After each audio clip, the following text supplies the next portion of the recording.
去年加入了洛杉矶自然历史博物馆主办的公益活动 iNaturalist， 我是博物学家，属于公民科学家这一类的组织。每月观察3次，每次15分钟，房前屋后、街区、公园走走看看，照照相。1年下来，居然观察到了260多个物种，上传了1000多张照片。最后把我自己都吓了一跳，就这样不经意地学到了不少东西。也就是这样，体会积少成多，一心一意必有结果。其实你只要注意自家前后院，家花野草、虫蝇鸟兽，一不小心就能超过100种。不过像这种事情1年可能也碰不到1次。这猫住在园子里，它的自身能力很强。还要赶巧你手头正好有相机，这只松鼠想把柿子埋在小花盆里，看它力量有多大，只是目测不行啊。这么小的盆，这么大的果，怎么能埋得进去呢？院里的果子大半都是让松鼠给吃了，基本上是你觉得熟了该摘了，第2天就没了。它总是比你快。浣熊是北美特有的物种，这一家子老老少少经常晚上从后墙街路穿行。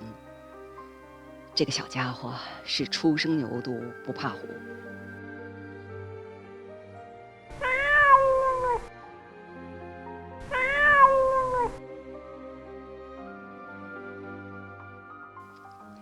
这次观测另有一个专项是统计蜗牛和鼻涕虫，常要把院里的砖头、花盆搬一搬，还要看潮湿的地方。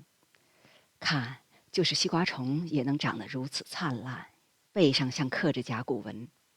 这个可不是蚯蚓，这是所罗门盲蛇，没有眼睛。它们的老家在东南亚一带，这几年刚刚在加州出现，所以对它的统计很有意义。院后的红松上常有一只红尖鹰停留。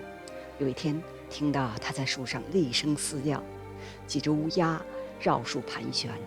原来乌鸦和小型鹰是有一拼的，乌鸦聚群，独行的小鹰就吃亏了。再来看看这棵大松树，松果是3年成熟，每年呢都结新果，所以叫3世同堂。松果都是雌性果，雄果授完粉就消失了。其实静静地坐在后院15分钟，能看到不少东西。有些很难看到，有些一闪就不见了，有些简直就看不到。要不是看到这只蝴蝶飘落在这里，怎么知道它不是一片叶子呢？伪装保护，生存的本能。最神奇的是工具房的屋檐下这种桃胡黄蜂，外形像个泥罐子，打开之后里边有排列整齐的蜂房，每个房里一个卵，还有一个蜘蛛。蜘蛛是活的，被麻醉过了，等到幼蜂孵出，这便是它们的第1餐。好神奇啊！赶紧查一下图书。这类黄蜂呢，有的是一罐一巢，它们也麻醉青虫，幼虫一睁眼就有鲜肉吃。原来自然界早就会畜牧圈养了。还有这个纸钞马蜂，它们把木头嚼碎变成纸糊，然后塑成纸币蜂钞。